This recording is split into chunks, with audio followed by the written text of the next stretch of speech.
Estamos de volta e agora vamos mostrar mais uma reportagem do Rally de Produtividade da Soja, que foi no Safratec 2019. Rally Cocamar de Produtividade. Oferecimento Cocamar. Cooperado e cooperativa crescem juntos. A visita do Rally de Produtividade da Soja dessa semana é no Safratec 2019, lugar de muita demonstração tecnológica para agricultura e pecuária. Entre tantas estações de demonstrações tecnológicas, escolhemos 3 que estão diretamente ligadas ao que o Rally tem mostrado nessa série.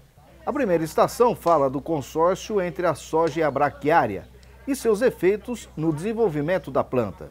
Essa situação aqui, nós temos um solo não compactado, né, um solo com uma boa qualidade física já, e nós temos a situação sem a braquiária e com a braquiária. Então, de uma forma geral, a gente vê que aparentemente não existe muita diferença. Num solo que não tem impedimento físico, você vê tem crescimento de raiz nas duas situações, mas você consegue perceber uma melhoria no desenvolvimento da raiz na presença da braquiária.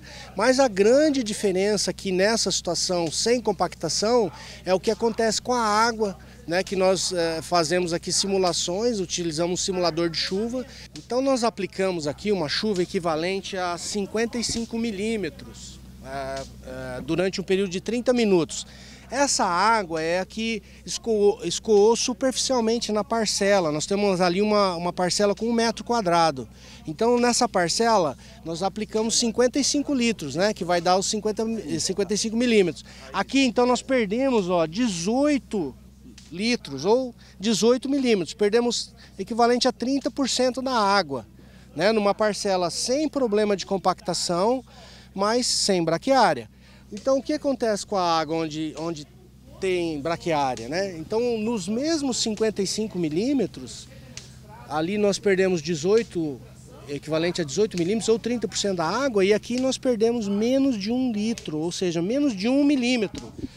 Apesar, então, olhando a cultura, apesar de a gente ver assim, diferenças menores, parece que num solo sem problema de compactação, ela não teve tanto efeito, mas aqui nós aproveitamos toda a água, né? Então isso pode fazer a diferença lá no final em termos de produtividade, principalmente num ano como o que nós tivemos aí com um déficit hídrico bastante intenso, né, na região.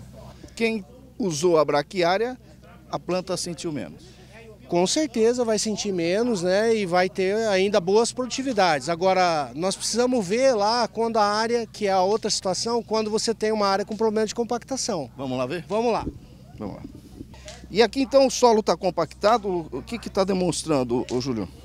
Então essa área, foi feita uma compactação, aqui simulamos uma compactação com uma colhedora, foi passada 10 vezes no local, então você compactou o solo, e aqui é a mesma situação. Então desse lado agora nós colocamos a braquiária e desse lado aqui é sem a braquiária. Tá? Então, começando pelas raízes, o que a gente vê aqui? O solo, as raízes mostram que ainda tem compactação, porque ela tem aqui uma distribuição horizontal, principalmente na superfície, mas a braquiária ela já conseguiu fissurar o solo, criar poros e permitiu que a raiz superasse essa camada com compactação, e aqui ela está atingindo até 1,40 m, 1,50 m de profundidade, né?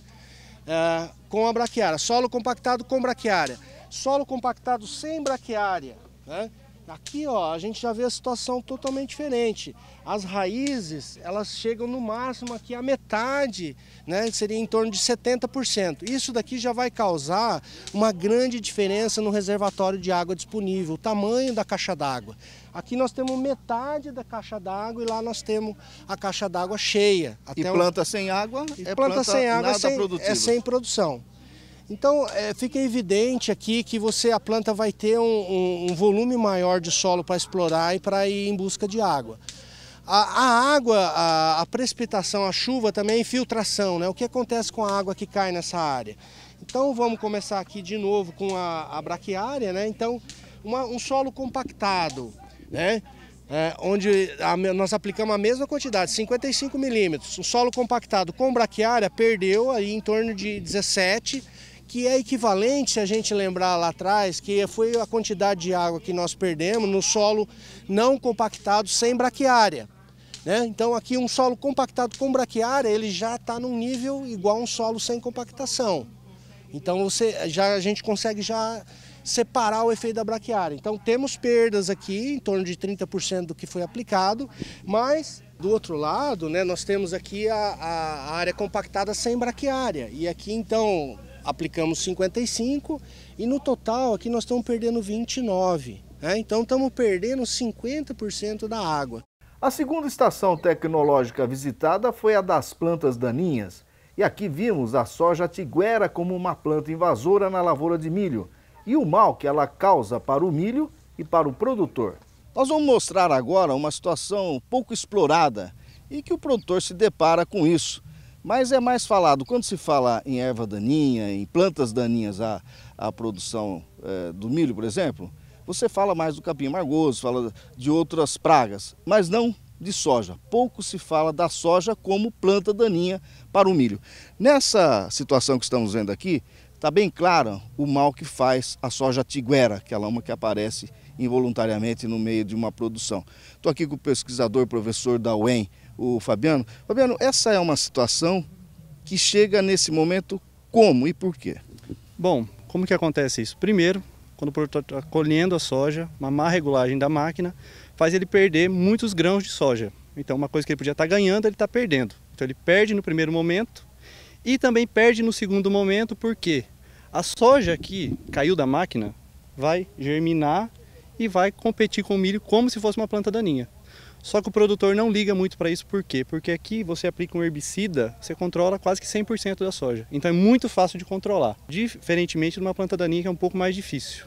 Então a soja controla fácil, o produtor fica tranquilo e demora para controlar ela. Só que muitas vezes quando ele vai controlar, o milho já chegou nessa condição. Fabiano, e que hora que é o controle? Que hora que o produtor tem que combater a soja tiguera? Então, vai depender de quanto de soja ele perdeu na hora da colheita, quanto que ficou de grão no chão. Então, se ele perder uma saca por hectare, ele tem que controlar no máximo 20 a 25 dias depois essa soja que nasceu no meio do milho.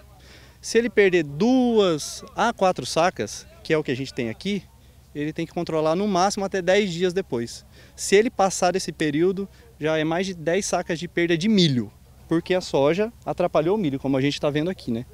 Então, o produtor tem que tomar cuidado com isso. Tem 3 perdas somadas aí. Você imagina, o preço que está a soja hoje, você perder 2, 4 sacas por hectare, e depois você tem que fazer um controle aqui e outra coisa, né? Eu tenho que controlar bem essa soja, porque tem o vazio sanitário. Se eu não controlar isso daqui, eu posso ter ainda uma outra perda, que é a multa. Então eu tenho que controlar, porque senão vai somando perda atrás de perda. Quando eu começo errado, muitas vezes também termina errado. E a terceira estação que visitamos foi a que falava sobre nematóides, que está entre os 8 principais problemas mais prejudiciais à soja. O que dá para falar, professora, sobre nematóide? Tem cura à vista? Então, acho que antes da cura, primeiro a gente precisa conhecer o que são os nematóides, tá?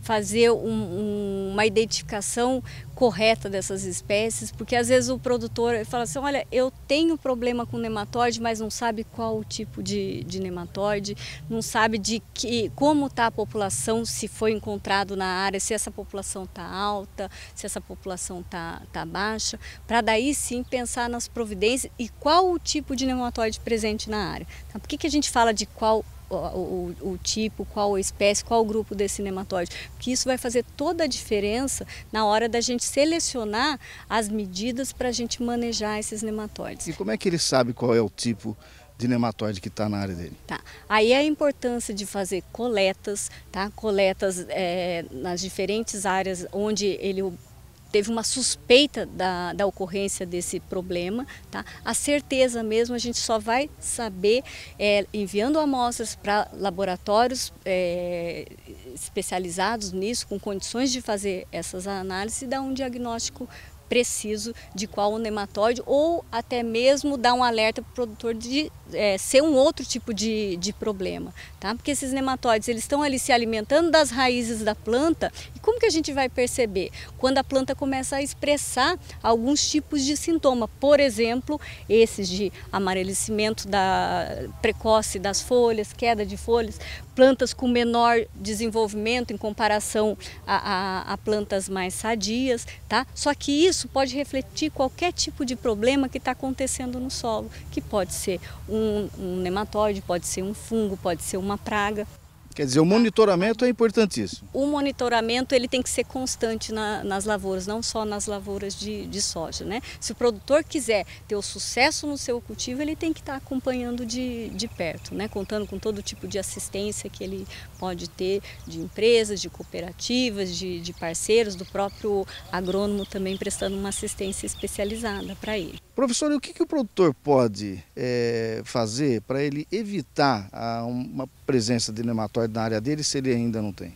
Tá? Como a gente falou, né, eles são amplamente distribuídos em várias áreas de produção, porém algumas ainda estão isentas. Daí o produtor ele tem que cuidar realmente quando ele for trazer um implemento de uma área que pode já ter o problema dele fazer limpeza desses equipamentos, e aí realmente limpeza de pneus, limpeza dos próprios carros que fazem visitas em outras áreas que pode ter o problema, para chegar na propriedade dele, tomar os devidos cuidados com limpeza de pneus, limpeza de maquinários, às vezes de ferramentas e utensílios, até durante o próprio processo de colheita. Às vezes algumas colhedoras fazem a colheita em áreas contaminadas e depois vai para uma propriedade que está isenta, e nesse processo, quando chega, ele está trazendo o nematóide também para uma área que ainda não tinha sido detectado.